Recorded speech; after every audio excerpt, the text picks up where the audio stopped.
Hai korang, jom save date ni kalau korang nak DIY Dino plushie, tarik lollipop dan dapat hadiah.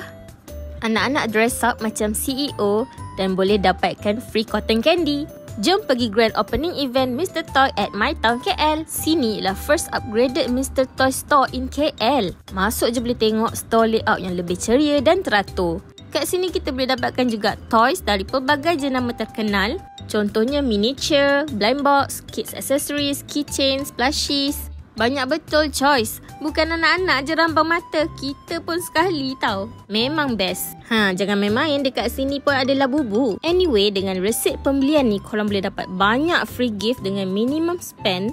And also jangan lepaskan peluang untuk join pelbagai aktiviti menarik yang disediakan. Semua ni hanya pada grand opening event saja tau. So make sure korang datang ke Mr. Toy di My Town KL pada 3 hingga 6 Julai ni.